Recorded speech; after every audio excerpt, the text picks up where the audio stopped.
Oh man. What's up, guys? Welcome back to another episode of Pushing the Line. And I tell you, everything in its power has tried to keep this episode from going on today. But we here.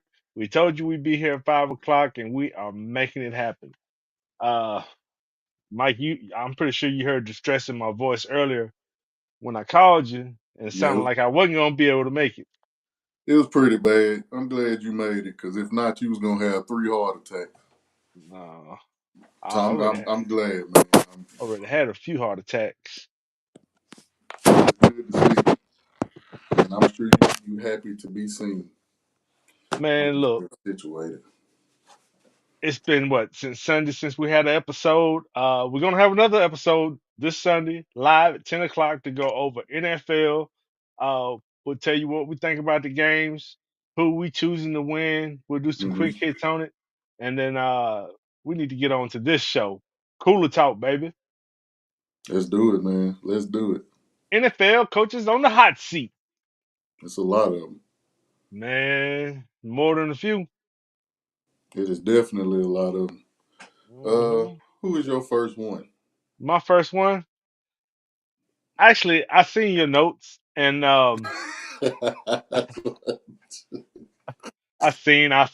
I saw your notes, and I agree with yours. Mine are borderline. Brian DeBoer, New York Giants. Um, Somebody's gonna have to be the scapegoat, Facts. and I don't think it's gonna be the front office. I think he is gonna be the scapegoat. He came in from the Bills. He started out 9-7 in his first year. He regressed to 7-11 last year. He off to a 2-3 start this year. He's got one of the worst quarterbacks in the league. He lost Saquon Barkley because the Giants didn't want to offer him a contract. They Hmm. say they were talking to him, but they wasn't really talking to him. Um, you got a first round draft pick, wide receiver.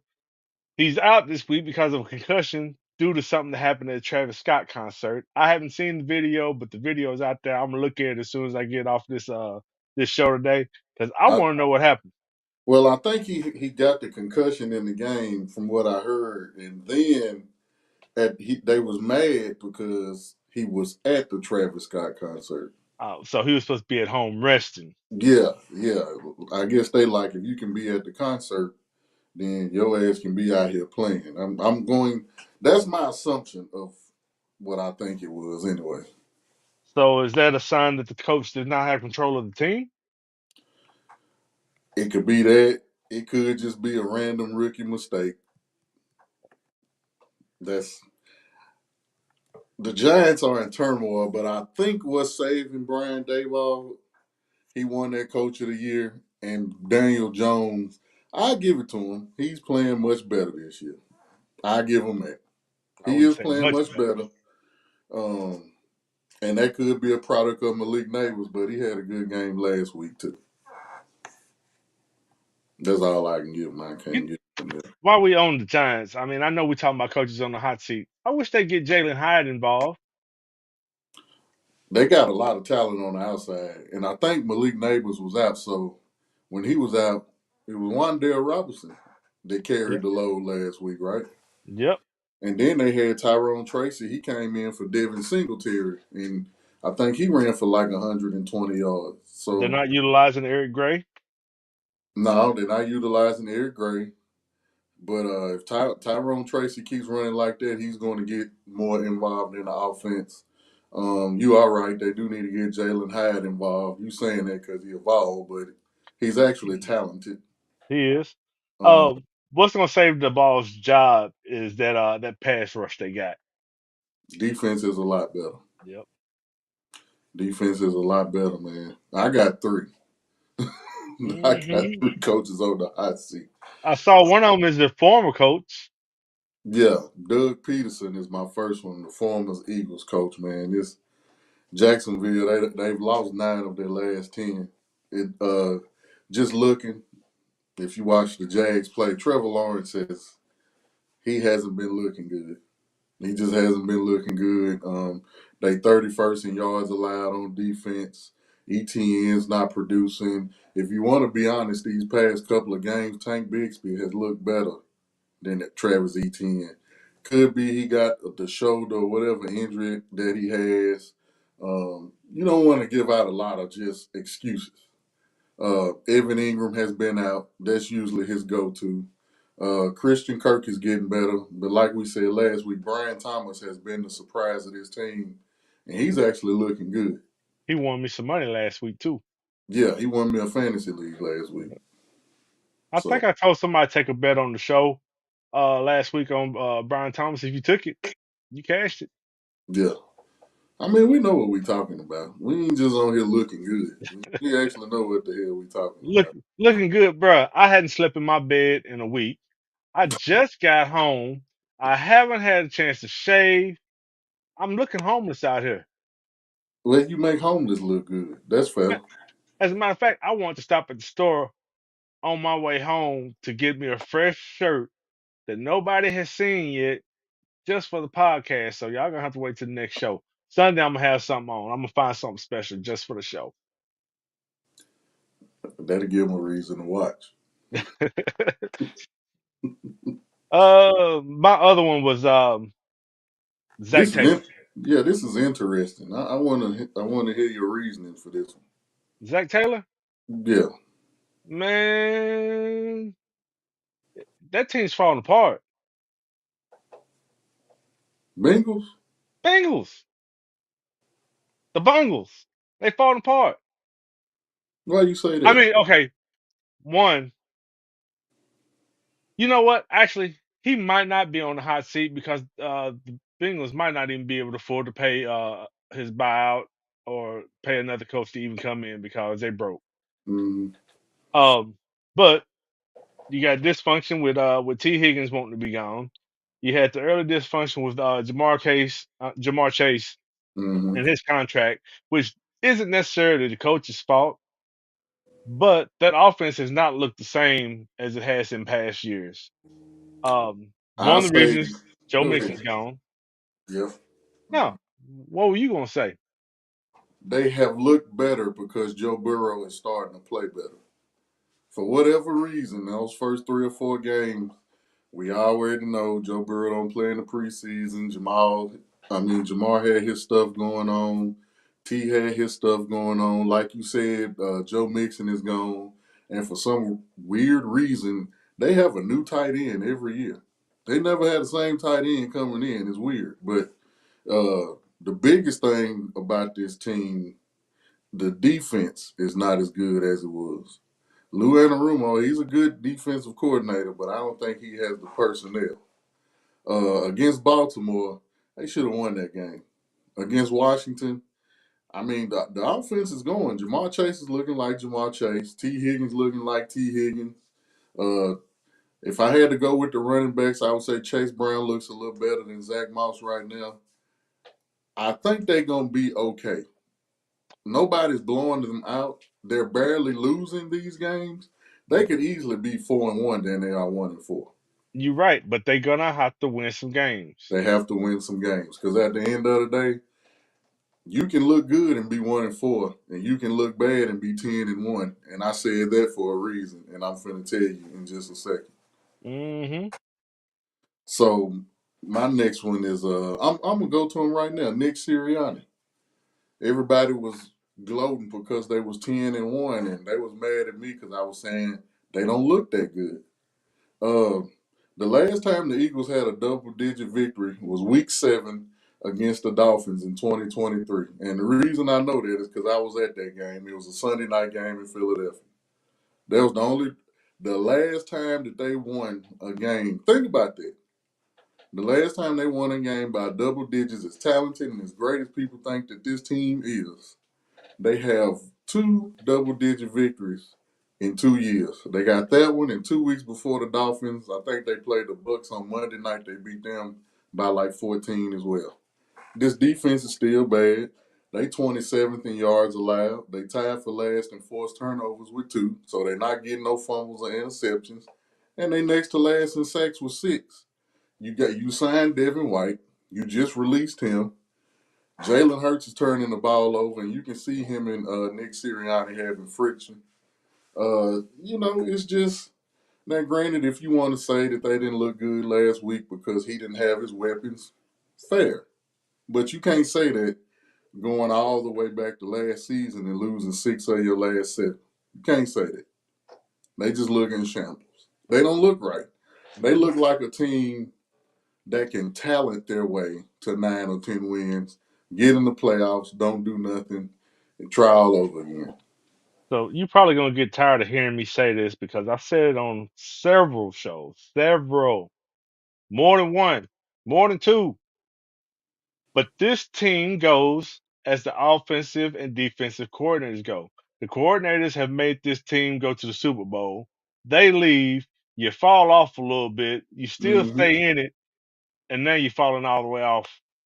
Maybe not all the way off, but you're headed in that direction. Yeah. Sirianni is letting this team go. And they And the spent, thing about it, man, Barkley is looking fantastic. yep, they spent Like money to win now. he's looking fantastic. He's looking great. The offensive line is still good, even though you're missing Kelsey. I think that's hurting Jalen more than anybody. But the offensive line is still doing their job. So we're gonna see how they look against Cleveland this weekend, which is the segue into my last coach that I picked to be on the hot seat is Kevin Stefanski. He just when he does his interviews, it looks like he's just talking and he knows he's on his way out.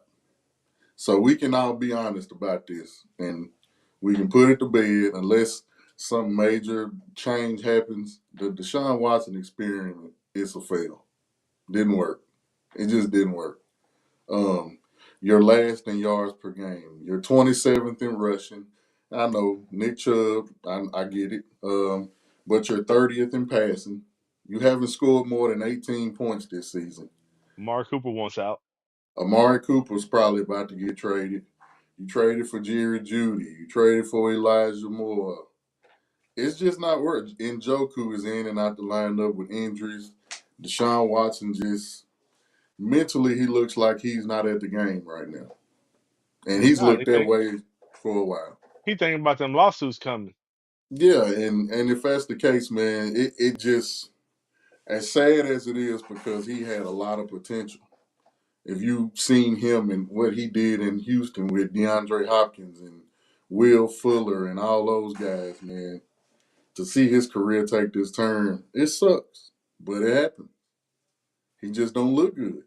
He just don't. He has his moments. Now, granted, last week he caught Amari Cooper across the middle for like an 85-yard touchdown, and they called it back. But he just don't look in tune. He don't. He does not look like he wants to play football.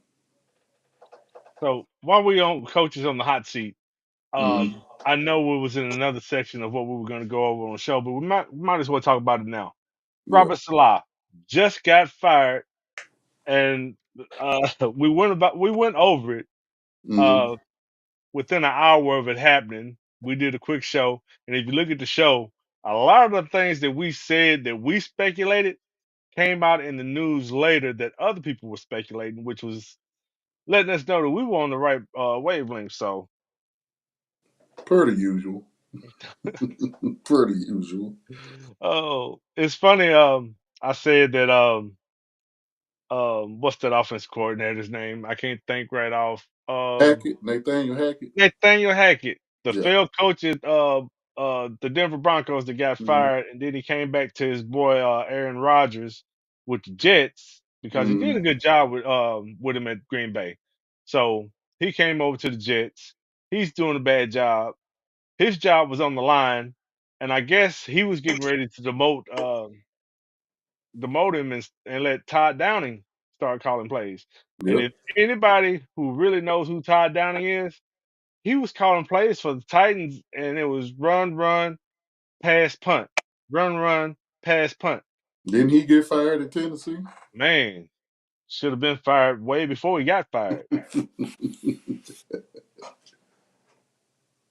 He should have been fired after the DUI. That was the scapegoat, and they didn't take it. They wanted to stand by their man. And the interim coach just came in, Jeff Ulbrich, and he did actually take the play calling away from Nathaniel Hackett. So we'll see what that looks like. So, you just digging and you find little weird stats. So since 2000, when Woody Johnson bought this team, the Jets have averaged no more than 20 points in a year. This this 24 years from now. So this is not just a Robert Saleh thing. This is a Jets organization thing. So, and my thing is, who's to say? Let's say you go out and get Devontae Adams. I think the question that needs to be asked, and nobody's asking, what if Aaron Rodgers just not that Aaron Rodgers no more? He's He's 40 not. years old. He's coming off he had a finger injury. He's had multiple injuries, a torn Achilles. I have a torn Achilles now. They tell you after you tear your Achilles, it may not ever be the same again. Now he does not look good, but like we said last week, when teams feel comfortable blitzing Aaron Rodgers, they know something. You're not getting your run game involved, which I think Todd Downing will do because that's what, like you said, run, pass, punt. So for fantasy purposes, Brees Hall, Braylon Allen, that may be something to look at if you want to trade for Brees Hall from somebody. Um, the team just looks in shambles, and I don't think firing Robert Saleh is going to fix it. You know, you mentioned Devontae Adams. He's getting traded, and he was probably going to get traded this week. And I Mm-hmm. read a headline that said, what was the headline? The headline was Adams trade put on hold to possibly next week amid Jets buzz. So, do you think that he was actually going to the Jets and they put it on hold with the coaching change? So I added something in today. Um, I seen today a beat reporter or someone close to Sports Illustrated said it's a possibility, not a probability, but a possibility that he won't get traded. Maybe they'll wait till the end of the season and trade Devontae Adams. So we'll see how that goes. At the end of the day, man, I really don't. If you're Devontae Adams, do you really want to leave one shitstorm and go to another one? Well, number one, the Raiders messed up by letting everybody know that they want a second round pick. Yeah, Nobody's wanting to give up a second round pick. So all the teams that are involved are probably playing hardball right now just absolutely. so they could drop the value. And if they really want to get rid of him for some compensation, they'll take less. If I was about to, my number one for him, I want him to go to Baltimore. That's what I really want for him. Second is Buffalo. I would like him in Buffalo. Devontae Adams is a person that wears his emotions on his sleeve. He's not afraid to say how he feels. He just gonna say it. If he don't like the situation, I don't know if y'all seen Receiver on Netflix. That's a good show. If you haven't seen it, check it out. Um, he speaks his mind, man, and you have to respect that. If he's not happy, he's not happy. Um, I don't know if you should leave the Raiders somewhere where you're not happy. You had a new coach and your quarterback situation was messed up. Your number one running back left. It's you're pretty much going into the same, if not worse, situation. Who's to say Aaron Rodgers won't retire after this season? Who's to say that? Or he Eh, gets injured again and he has to retire. Well, the Then you made retiring would another be in his bad best decision. interest. Yeah, at some point, excuse me, I got something in my eye. At some point, it's just time. Father time and Mother Nature are two things that we just don't have no control over, man. And sometimes it's just over. So And that's okay. what's the chances of Devontae getting traded to the Browns and reuniting Amari Cooper with the Raiders? Well, I I don't know if he would like that. Like I said, man, that's damn near like going to the Jets. It's Yeah. damn near the same situation. Because at the Dysfunction. end of the day, I tell you, if Philadelphia ever played to their talent, let's say Philadelphia come in here and blow out Cleveland Sunday, just completely obliterate them. Like, let's just say they win 35 to nothing. It ain't got to be nothing too bad. Are we sure that Kevin Stefanski will be coaching the Cleveland Browns Monday morning? Go Not at to a all. situation. At this point in your career, I think he's 31, 32 years old. You still got prime years left. You still, to be that NFL age, Devontae Adams arguably still top five in the game. Like route running, pass catching, this dude got it all. Go somewhere where you have a legit shot to win a Super Bowl, man. That's what you want. That's what you want. So go somewhere where you got a legitimate shot. Now I don't want him to go to Kansas City. I'm sick of Mhm. Kansas City losing. I love Andy Reid. I love Patrick Mahomes and Kelsey. I'm just sick of them winning. And then they beat the Eagles in the Super Bowl. So hell no, I'm not rooting for them. And they keep loading up on talent cheap too. They do. But that's the other thing. Mahomes keeps pushing this money back. Yeah. He doesn't care about being the most paid. The Tom Brady thing. Yep. Let me keep winning. Eventually, I get my money. And you see Patrick Mahomes on all these damn State Farm commercials. He ain't hurting for no money. None at all. He ain't hurting for nothing. All right. We'll touch base on some of this stuff that we just went over on Sunday as we go over the games. But Yeah. let's move on to some college football. There's a lot of big games this week. Sure the hell is. Let's tackle the Red River TSU. Oh, my rivalry. fault. I said big games. Big games. Big games. Yeah. But before we get into that, us being Tennesseans and we from Nashville, it was dope to see First Take come here live for TSU homecoming this morning. I made it a point to watch that show. That was pretty dope to represent Nashville like that. I liked it. So, was Shannon Sharp on that show? Shannon Sharp was on, and I don't know if you know, today was Cam Newton's first show. He I signed a I, deal I with knew that. ESPN. He- Yeah, he I was on there. Shannon Sharp, Stephen A. Molly wasn't there. It was the other lady. Her name escapes me, but they did very well.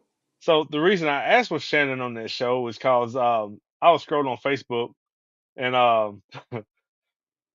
I saw a picture. It was Cam Newton, but in the background of the picture, Hmm. there was somebody holding their camera phone like this, but their case said, "That's my Michelle." Yeah, I, and Cam Newton mentioned it on the show. Oh, He was actually here at Total Wines. I don't know which one. Um, Giving out autographs, and he was promoting his Shea Balaportier cognac. that's probably the one in Brentwood. You know, they got Yeah, a yeah, it may have been the one in Brentwood. Yep. But anyway, man, let's do the Red River rivalry. You got number one Texas, number 18 Oklahoma. Let's see, Drew. Not Drew. What the hell is the boy's name? Arch Quinn, Manning. Arch Arch Manning. Manning. Yeah, You he's know, they not got two starting this game. quarterbacks. He's not starting this game. If Quinn Quinn Ewers back. is back, he's All back. right. Uh, Now I know when y'all look at this, y'all be like, whoever win this is gonna win the Big 12. This ain't that no more. Ain't the Big 12. This is a SEC battle now. Mm-hmm. So, hey, this means a lot. You know, come playoff time, these games right here, they mean everything. Oklahoma's going a different direction, man. They starting a freshman quarterback, Michael Hawkins Jr. over Jackson Arnold. Their offense has been struggling. They only have two passes that went over 20 yards this season. The thing that keeps Oklahoma in games and the reason they're 4-1 is their defense forces a lot of turnovers, gives them a lot of short fields. So what I see they may do, they may think Ewers, is it Ewers or Ewers? Whatever it is. I call them Ewers. I don't know. Quinn Ewers, okay. So what they may do is try to confuse him and see if he's rusty since he hasn't been playing. They may try to blitz a little bit, but I think they're going to drop back in their coverage and try to confuse him and see what his vision is and if he's still in the game. But I don't know what you got the spread on this. I don't know Uh, if Texas beat them by 14 and a 14. half. What you think? I think they will. Do you? Yeah. I mean, don't get Texas me is wrong. loaded. Texas is loaded. Oklahoma's getting better. This is Hawkins, what, second or third start? His second start. Yeah. Um, he came in on the in the real UT game and looked pretty good. I didn't get to see how he did last week, but I think he's going to be all right. He's just got to get his footing under him, get to seeing the field a little bit better, and get his passes to where they need to be. But Hmm. Texas is the clear cut number one. They putting up points on everybody. You And if think they the Quinn, clear cut number one? I think they are. If Quinn Ewers is rusty and not getting it done, watch for them to pull him and put Arch Manning Uh, in to yeah, for spark sure. that offense. It's good to Hmm. have two quarterbacks of that caliber, Yeah, and they're not jealous of each other, because if one's not doing good, you put the other one in and keep the offense flowing. absolutely. I'm scared of that 14 and a half though. With the over under 50 and a half, 51. Now, just because I said I think they're gonna cover, don't mean I'm betting it. No, I'm not betting it. And I do think Texas is going to win. The only drawback I have, I think Texas is number one, but this next game, I'll wait till after this next game and then I'll see that we finna Yeah, discuss. I hadn't So, really, I hadn't looked at this game real close, mm-hmm, because I was looking at tonight's games more than anything. yeah. So I had made a decision on whether I'm betting on this game or not. So the next game is the game. The big game is Ohio State, number two coming in versus number three Oregon. It's at Autzen Stadium in Eugene, Oregon. And Ohio State is a 3-point favorite. Someone thinks they're going to cover and possibly win the game. Man, look, Oregon at home, Outson Stadium. Um, they gonna be hyped, man. They're going to be loud. When you got a team like Ohio State coming in, they've been preparing all week for this. The juices are flowing. The crowd is gonna be into it. I'd love to see what the uniform combination is gonna be, because they're gonna wear something dope. Yeah. And like what Dion say, if you look good, you feel good. If you feel good, you play good. And they're gonna always look good. If you play good, they pay good. Hey, they pay good. Yeah. And Phil Knight is going to give those resources to get them a championship within the next 4 or 5 years. Um, but the reason I say that is because this offense is starting to look good. Dylan Gabriel's looking good. Um, what's his name? Tej Johnson. Mm-hmm. Tej Johnson is balling. And then you got Jordan James, the running back from Murfreesboro. Shout out Murfreesboro. Hey, Um, shout out to Jordan James. I graduated from Antioch High School with both of his parents, so I'm proud to see him doing good, and I know they're proud parents. I follow them on Facebook, so they bragging on their baby boy. But go ahead. He's playing well. He's actually having a better season than Quinshawn Judkins, who they expected to be in the Heisman hype this year. Yeah.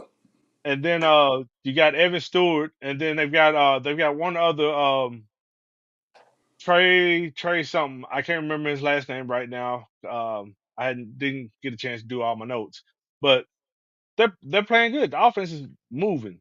If their defense can hold Ohio State and they're not making a bunch of mistakes, they're gonna cover them 3 points. So the first thing I need y'all to know: this is not a New Year's Day Rose Bowl game.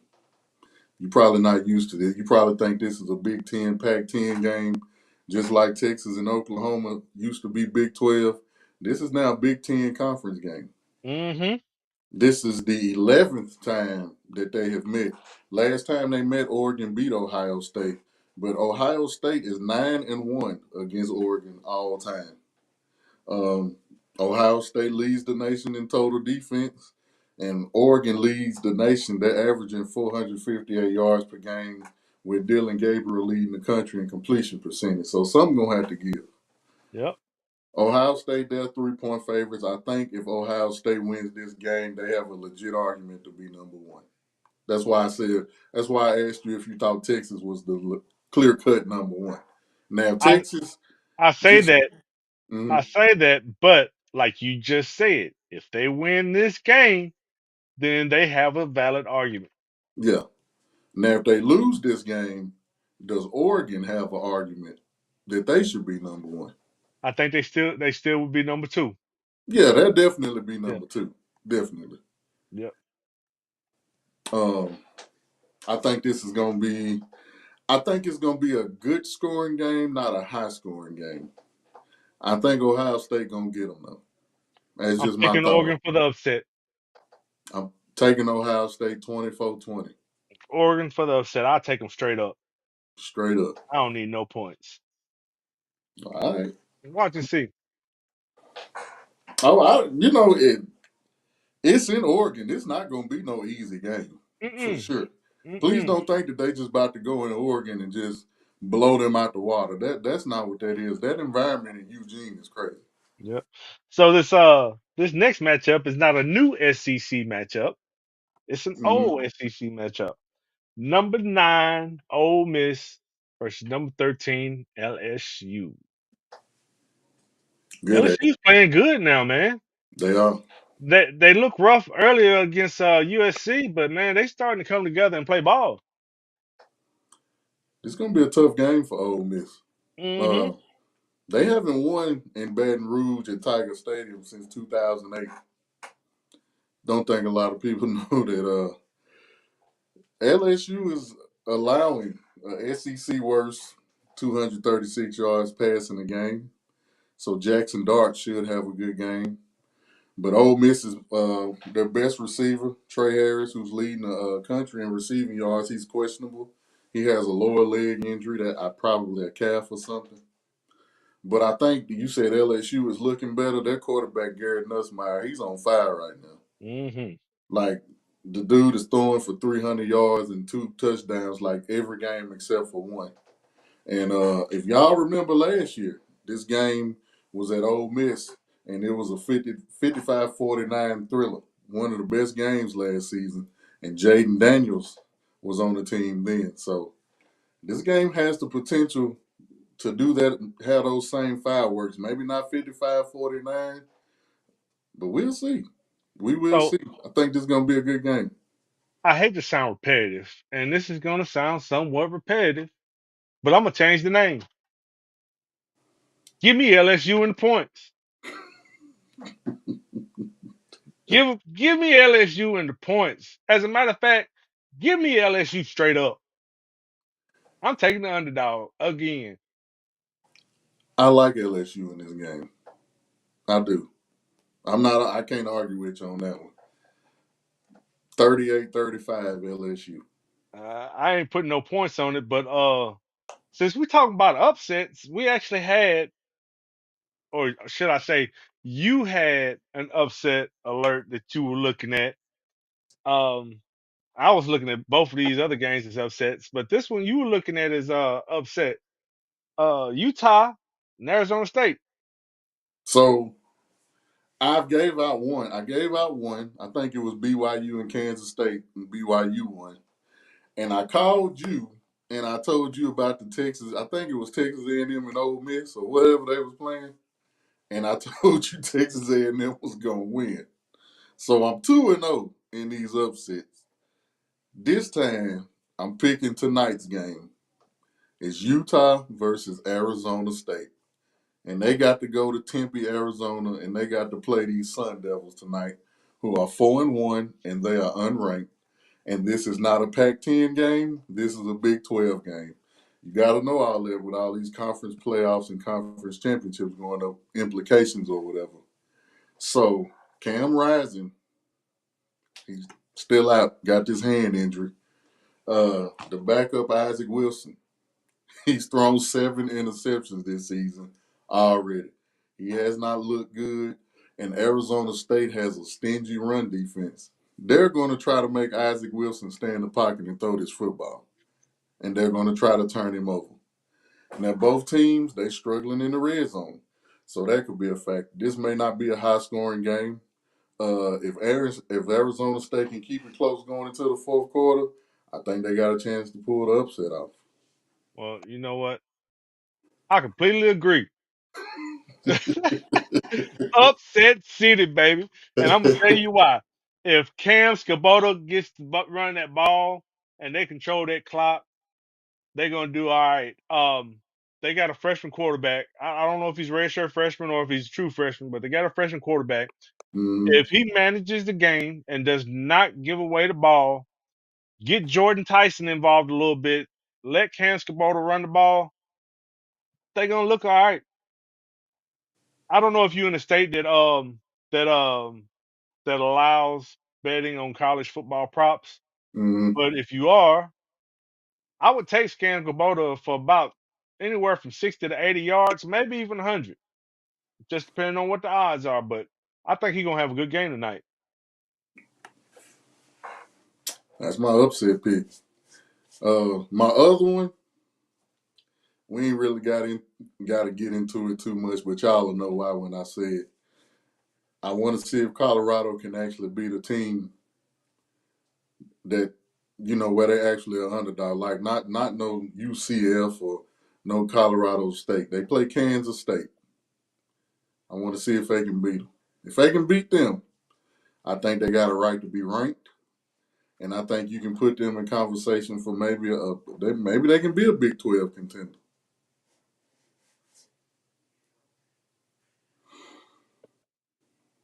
Hmm. There you You're go. right. You're right. No, no, no, no. I ain't got no arguments with that. So we gonna see.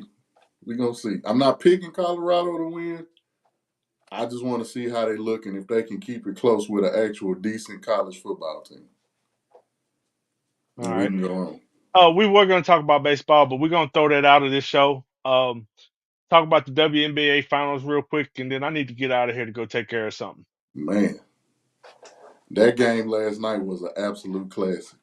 I know y'all know about Breonna Stewart. I know you know about Asia Wilson. Nafisha Collier for the Minnesota Lynx is the absolute truth. She hit a game winning fadeaway last night in overtime. Minnesota in the fourth quarter, they went on an 18-2 run to force overtime. This crowd was crazy. Spike Lee going crazy. They waving their towels. Courtney Williams hit a huge 3-pointer and got fouled to give them a 1-point lead late in the fourth quarter. Breonna Stewart missed an easy lay. Although she had to put it up over three people, she missed an easy lay to take it into overtime again. Minnesota won 95-93. I think this series is going to go 7 games. Dope, dope, dope series, man. And Yeah, if y'all listen to the show last time we was talking about WNBA, Courtney Williams, that was the one that Magic said was a dog. And she she was is. a dog. I pick her up on my team at any point, at any time, because she's gonna do the dirty work for you. She was a dog. But yeah, you couldn't have told me it was gonna be the Lynx. Liberty, I would have had an idea at the beginning of the season that they would be deep in the playoffs, if not the finals. But you wouldn't have told me the Lynx. I want to see this next game. I believe it's tomorrow. If Uh, Minnesota win that one, New York is in trouble. New York has never won the game one of a final series. They're 0-6. So we'll see. We'll oh, and see, six man. in game ones. 0-6 in game ones in the finals. At least they make it to the finals. Yeah. But now you got to win one, babe. You y'all, right. y'all got to win one, babe. You right. Well, we appreciate anybody and everybody who tuned in. We will be going live again this Sunday at 10 o'clock to go over NFL. We'll give you some bets. We'll give you some insight to look forward to. You got Yes. anything you want to say before we get out of here? No, man, just tune in to the show on Sunday. It'll probably be at 10 o'clock. Any questions, any fantasies, any parlays, any spreads, over unders, whatever you want to ask, man, just join in and we're going to talk about it. All right then. After the day I've had, I'm going to get me a drink. Peace out.